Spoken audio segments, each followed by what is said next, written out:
Good morning.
Good morning, everybody. Good morning. Unofficial Friday.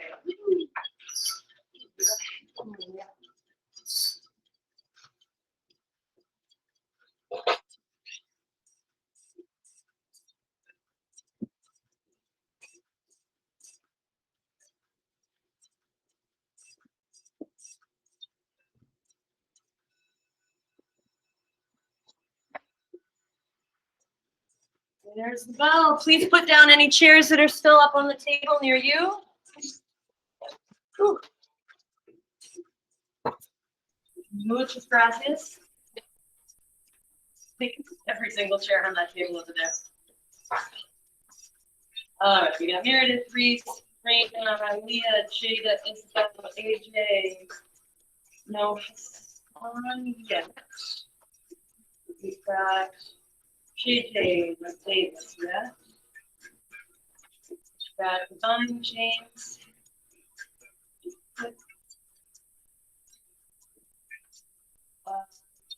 Judy,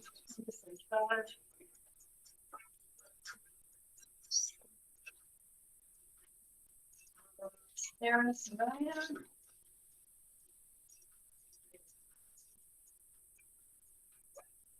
Grace is here. Caleb is here.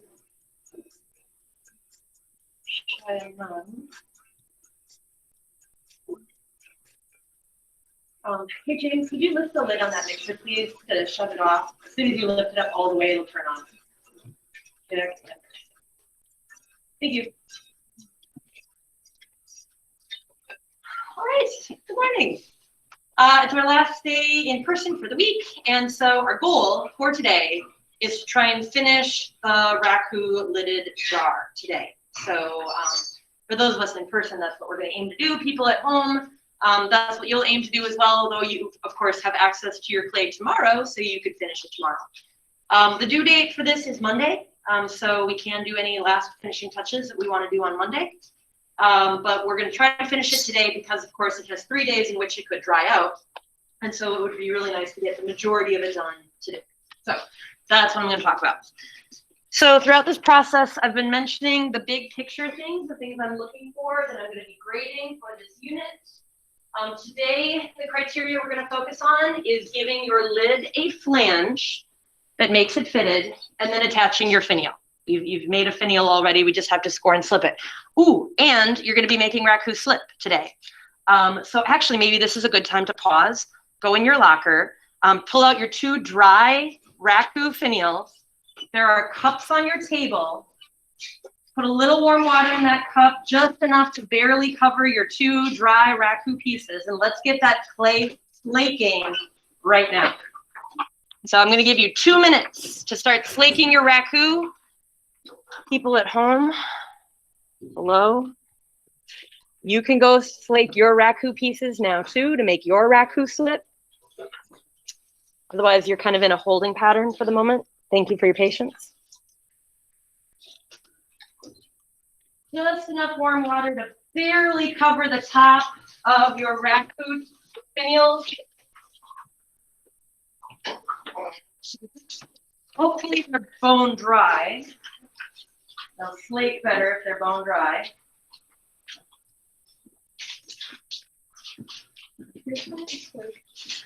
Oh, thank you.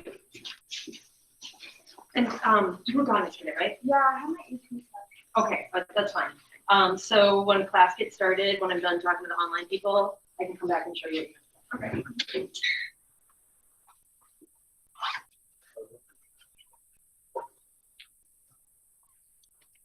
All right. Oh, you did that so fast and efficiently. Good job. Hey, Sarah. So today in the demo, I'm going to show you how to add a flange. And that flange, the point of which is to make it so that the top part fits with the bottom part and they don't just slide around from each other. Because when the clay is wet, they're not going to slide around. But once the clay is dry and fired and glazed, they will slide around. So we do need to make that flange to make that a really nice tight fit. And then we're also going to be adding your finial today. And the placement of the finial is kind of up to you. Maybe you put it right in the center so it's symmetrical. Maybe you want to be a little artsy-fartsy and wabi-sabi and put your finial a little bit more to one side than the other. Kind of experiment with it. Where does it go in your composition? And when you feel like you like that gut instinct like tells you, oh, yep, it looks good right there, slip and score it on. So we'll do that today. And so these are the steps we're going to be following today. This is what I'm going to show in the demo. So I'm going to freeze the screen right here. And I'm going to call you guys over to table 6. Oh, actually, hang on. I'm going to show you one more thing. I'm going to unfreeze it. I'll come back to this. Your photo for today, like your daily progress picture, is going to be a photo that looks like this, like a straight on view of whatever piece has the flange and whatever piece has the finial. It might be the same piece because your lid might have the flange and the finial, or there might be a different way that you'll do it, and I'll explain that in the demo. But the gist of what I wanted to show you here is this is your photo today, not the entire thing, but whatever has the flange and then whatever has the finial. So I can see that that's what you did. Okay, now you can come over to table 6. And I'm going to turn on the lights.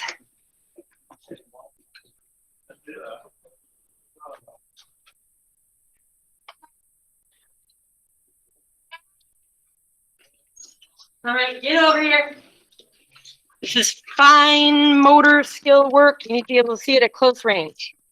People at home, I'm bringing you over too. Let's do that and that. All right. So your first step for today is just to kind of take stock, see what stage your clay is in. Hopefully it's dry leather hard. Ooh, somebody's slip is flaking. I can hear it from here. It's like Rice Krispies.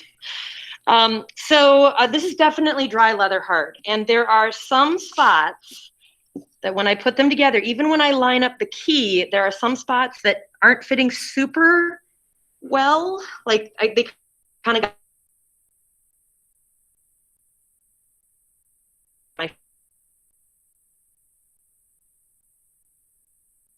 dry.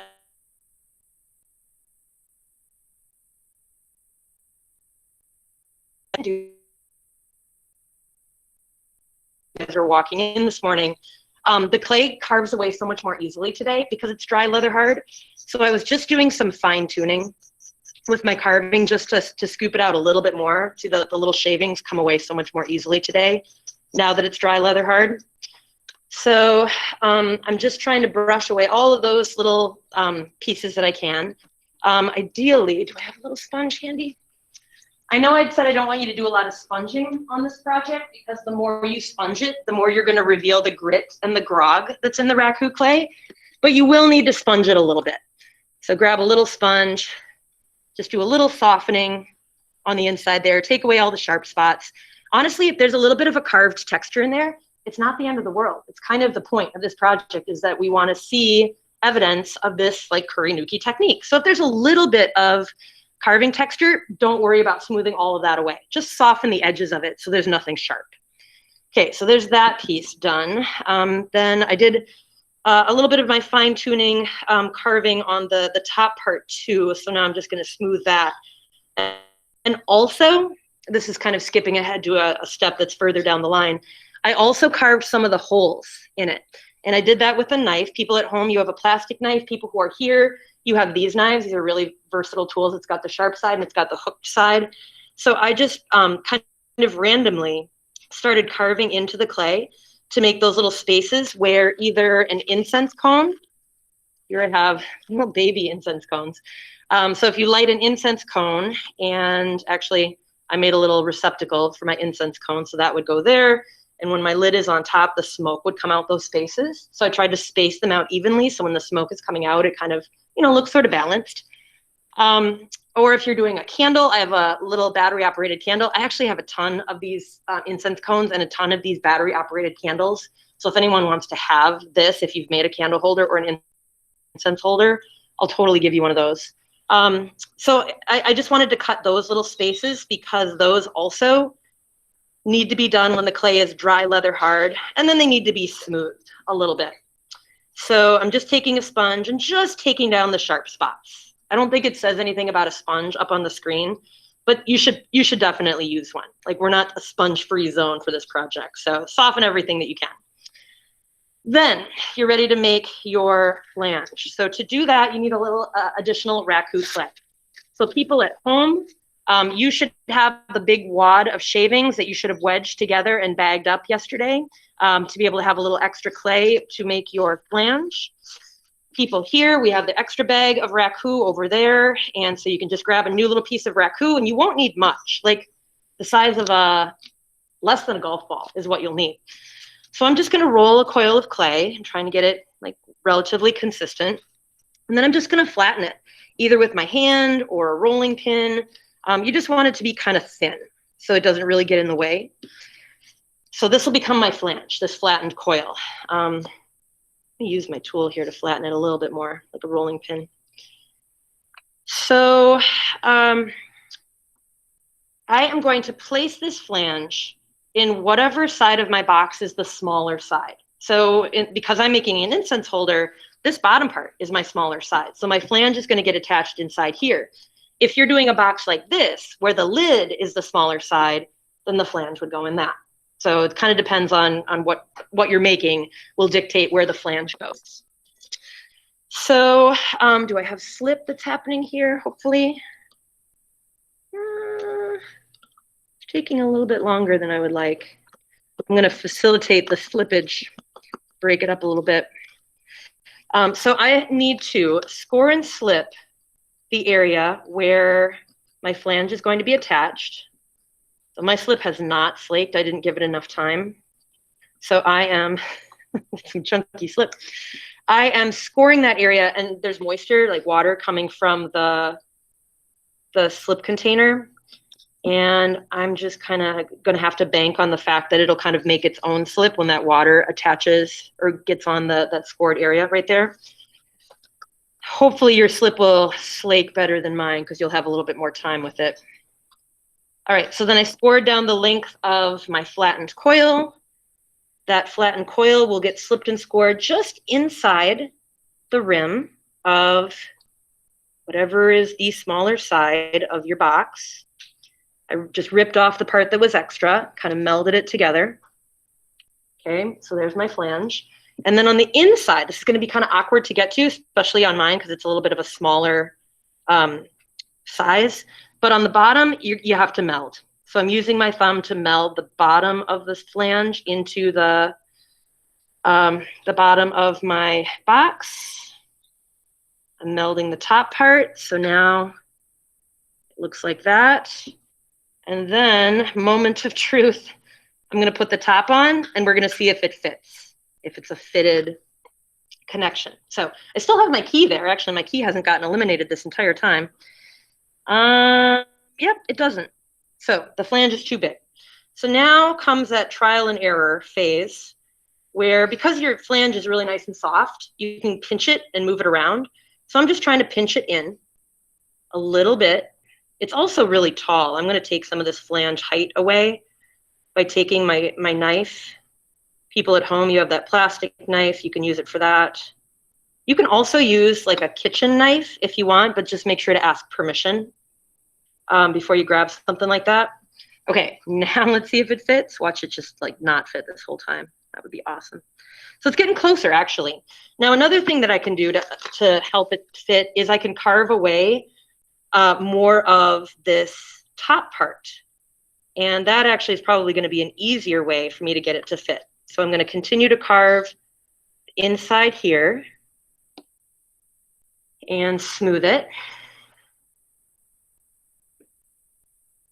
And then let's see. It fits. So now one thing I'm going to want to do to try and really make sure that it's a tight fit and to make sure everything lines up really well, I'm going to get a little bit of plastic. I'm going to put it between my two halves of my box. And I can use that same wood chunk, or I can use my hands to just kind of squeeze them together. So why did I put that plastic there? Any guesses? What do you think, Divine? Exactly, right. Because that flange that I just put in there is soft clay. It's pretty sticky. And I want to squeeze these together so that they line up again and are a nice tight fit. And if I didn't put that plastic as a barrier in between, they would totally get stuck. So now it comes off super easily, right? See how the plastic just conforms to that flange? So now while that's chilling like that, I got to get my flange on there. So, and I would also score and slip this little cup that the cone will go into, but I'll do that at a later time. So here's my little bird flange that you guys picked out for me as the one that I should attach to the top of my jar. So a little bit of slip now, just starting the slaking process. I guess raku slakes a little slower, maybe because of that grit. I don't know. Are yours slaking? Can you tell? Is it starting to break down? Sort of, kind of, yeah. So really important. Obviously, you guys saw the video. You know what a violent process raku is. So really important that you score and slip heavily. I'm just kind of like wiggling it back and forth so those little scored marks really work their way into each other, because I'm not going to meld that. It would look weird if I melded that bird in. I want it to look separate, so I just have to rely on the scoring and slipping being really good. Great. All right. So finishing touches, I would probably take a wet paintbrush, do a little bit of smoothing inside those nooks and crannies. And then because I did some additional carving in there and I would have to smooth that out. I'll do that later. And then because I'm doing the,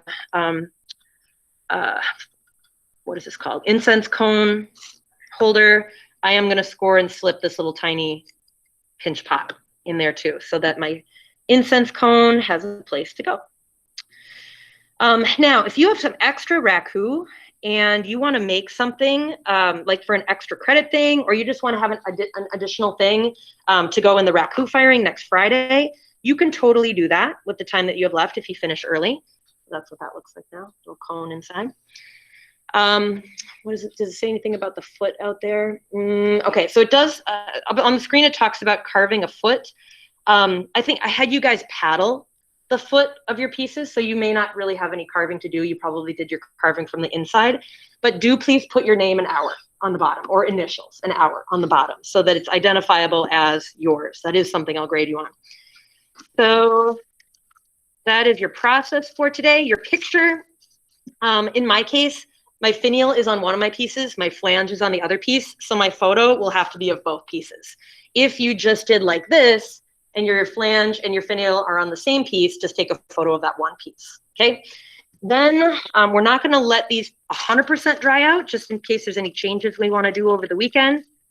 So just do that plastic between your two pieces, make sure everything is lining up, and then put it in a bag for the weekend. You'll be taking your video and turning this in on Monday.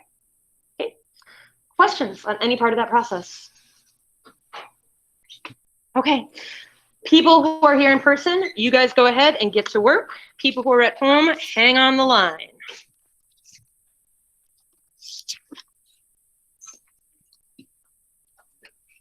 The door is open and the tables are outside if anybody wants to go work outside today.